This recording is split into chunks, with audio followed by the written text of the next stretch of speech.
Eh, Selamat datang kembali di cerita di Pekalongan di tanggal 11, tanggal 11. Kok tanggal 11? Kok tanggal 11? Harusnya tanggal 12 dong. Ya, tanggal 12. Sekarang tanggal 12. Maaf, nggak punya tanggalan. Eh, aku mau ngomongin soal kalau pekerjaan ya sudahlah sama seperti 11 hari yang lalu. Akan sama seperti akan sama terus. Aku mau ngomongin tentang podcast dan broadcasting. eh, Awal mula terjadi pada tahun 2020 hingga 2021. Di situ tuh mungkin aku sudah mengenal podcast itu sejak lama ya, dari aku mendengarkan podcast lokal seperti yang apa YTH Antono, podcast lokal dari Malang, lalu Mendoan, disusul Mendoan, lalu PAM, podcast awal minggu, eh, podcast seminggu, metronom, lalu eh, bergumam. Nah, itu sudah mulai mendengarin di awal-awal fit to in, sudah mulai dengerin, mulai coba dengerin dan lain-lain. Kenapa podcast? Karena saya tuh suka banget sama radio dulu.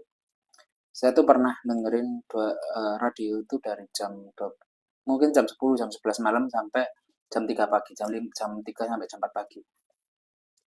Pertama lagunya enak, terus di situ ada sketch komedi, ada percakapan, ada cerita komedi, pokoknya lucu lah, meskipun tawanya itu tawa tawa yang template gitu.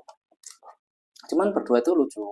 Eh, Waktu SMA pun aku punya kepinginan untuk kuliah di broadcasting, tapi karena tuntutan hidup dan lain-lain, jadi gagal lah gitu, gagal. Lalu pada tahun 2021 muncullah banyak sekali podcast-podcast yang biasa saja sampai yang komedi. Pada akhirnya saya pada akhirnya aku jatuh cinta pada podcast bernama Berisik. Aku eh pingin banget jadi bagian dari podcast, apapun itu podcastnya. Entah itu dari jadi produser, entah itu jadi podcaster sendiri, atau pengen jadi orang di belakang panggung. Itu pengen banget, kreatif dan lain-lain. Aku terus berusaha bagaimana caranya. Pada titik itu si Panji bilang, buatlah sesuatu yang berbeda, sedikit lebih beda, lebih baik daripada sedikit lebih baik. Kupikir apa ya yang berhubungan dengan podcast, dengan apa yang aku suka. Tercetuslah di situ aku adalah buku. Bagaimana nih eh, buku ini diapain? Oh, gimana kalau bikin skrip? Nah, bikin skripku berantakan banget pada waktu itu. Sangat tidak layak didengarkan. Karena di situ posisinya adalah saya pulang kerja dan tekanan kerja masih banyak, belum, wes pokoknya udahlah. Lalu saya pada tahun itu saya nggak bisa kontrol emosi. Jadi imbasnya adalah saat diundang Berisik, kata-kata kotor keluar begitu adanya kan. Saya terus berusaha nih, bagaimana caranya. Akhirnya saya skrip-skrip yang saya punya saya jadikan buku, lalu saya kirim ulang. Ternyata dari situ podcast Berisik pun memberikan ide baru, yaitu merangkum podcast. Saya rangkum tuh podcast dari satu sampai episode satu Berisik sampai mungkin 300 episode, 300 tak rangkum. Kurangkum, hasilnya apa? Capek. Nggak ada hasilnya. Tapi ada beberapa orang sudah kenal. Lalu yang kedua adalah podcast Senin Kemis. Yang ketiga adalah podcast Boba. Sedikit cerita, sedikit ternotis adalah podcast sudah ternotis adalah weekly vlog dari Panji Pragiwaksono. Saya tuh sudah mencoba merangkum semua kegiatan Panji Pragiwaksono dari awal episode pertama weekly vlog sampai mungkin episode 50 atau 40 lah. Sudah jadi. Skripnya sudah jadi, sudah kutulis. Ternyata waktu episode 50 Panji itu mengeluarkan buku pecahkan New York, kalau nggak salah ya, buku pecahkan New York. Ngapain ku terusin? Di tahun itu juga, di tahun itu juga saya, di tahun itu juga ada yang namanya podcast festival milik Stand Up Indo. Karena saya sudah membuat rangkuman, maka sekarang tinggal menulis. Waktu saya membuat rangkuman, saya juga membuat list podcast apa aja yang dimiliki oleh Komika. Jadi pada saat jadi pada saat jadi pada saat Pak Ajis Doa Ibu bikin tweet, bertanya, emang Komika podcastnya apa aja? Aku tinggal copy paste aja di tweet tersebut, bikin tweet terus tak copy satu-satu, dan sangat bersyukur mendapat tiket, tapi sayang saya tidak bisa berangkat karena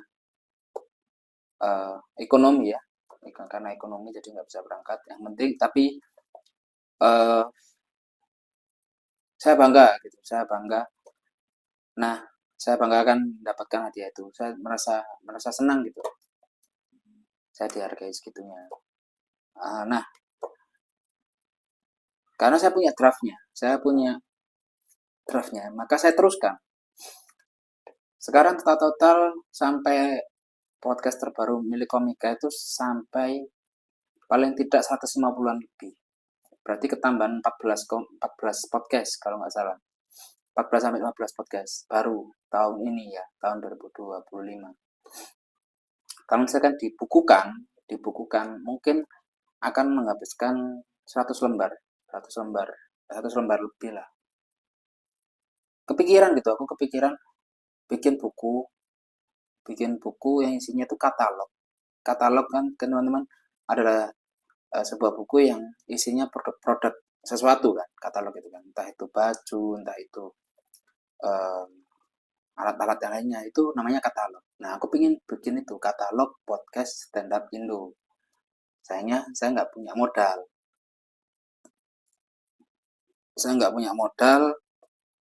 Nah, sekarang ini sudah jadi. Ternyata modalnya nggak cuma itu, ada editor, ada desain cover dan lain-lain. Paling tidak nanti akan membutuhkan sekitar 200 sampai 300 lembar di situ. Nggak tahu ya jadinya seperti apa. Yang kupinginnya adalah, yang aku inginkan di buku itu tuh nggak cuman uh,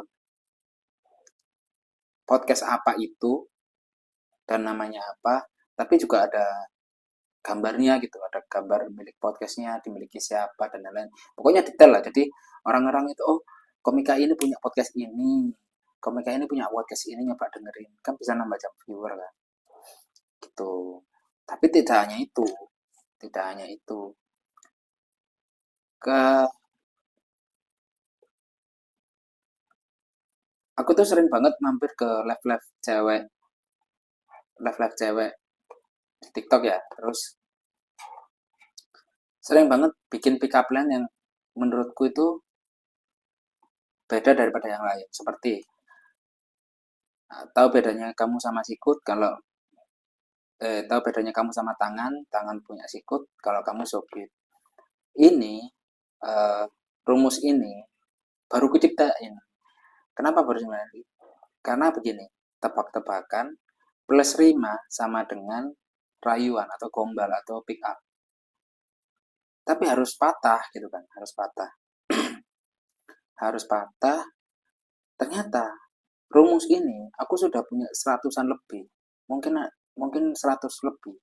dari POV aku, jadi POV kamu, tahukah bedanya kamu, titik-titik, atau tahukah kamu, tahu bedanya aku. Nah, ada 2 POV gitu. Nah, kira-kira aku punya 100 lebih. Ini juga pengen ku bukukan dengan judul bukunya adalah 100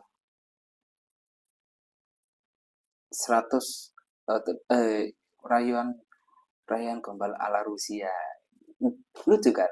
Lucu, tapi itu tadi nggak punya modal dan nggak tahu aku harus kemana, penerbit apa, harus aku apain, itu bingung. Semoga dari teman-teman yang nonton ini tuh datang dari penerbit, itu aja. Jadi aku pengen gitu, dari dua keinginan menciptakan 2 buku ini minimal 100 buku lah, udah itu aja, masing-masing 100, udah cukup. Aku sudah nggak mau begituan lagi lah, cukup. Itu karyaku, aku batasin dengan harga ya nanti sepantasnya, yang penting aku nggak rugi, penerbit juga nggak rugi, sama-sama nggak rugi, udah gitu. Kepingin gitu, kepingin, tapi nggak ada modal. Jadi terima kasih buat teman-teman, semoga ada penerbit yang nonton video ini atau teman-teman dari kreatif. Terima kasih buat teman-teman yang sudah video nonton ini, sama seperti 11 hari ke belakang. Di akhir video akan ada kata-kata hari ini. Terima kasih sudah mendengarkan. Jangan lupa like, subscribe, dan komen. Oke? Sampai jumpa besok. Besok akan lebih seru, sumpah seru. Bye-bye. Ternyata kalau lu punya cita-cita, pas lu tinggalin, dia nggak mati. Dia ada terus di situ. Gue mau bilang bahwa jangan pernah membunuh mimpi lu. Karena sekeras-kerasnya lu pukul, sedalam-dalamnya lu kubur, dia cuma akan pingsan dan bangkit di usia lu tua dalam bentuk penyesalan. Kalau lu tanya sama gue, sukses itu apa? Adalah ketika gue tahu gue mau meninggal, terus gue ngaca, terus gue bisa bilang sama diri gue sendiri, gak ada yang gue sesali dalam hidup. Gak ada hubungannya sama uang, gak ada hubungannya sama barang, gak ada hubungannya sama pencapaian, gak ada hubungannya sama world tour. Pokoknya kalau gue udah mau mati, terus gue bisa bilang gue gak nyesel, gue menang. Jadi, lu semua pasti punya mimpi dan cita-cita. Sekaya apapun, sukses apapun itu, pasti ada sesuatu yang lu pengen lakuin tapi lu takut. Jadi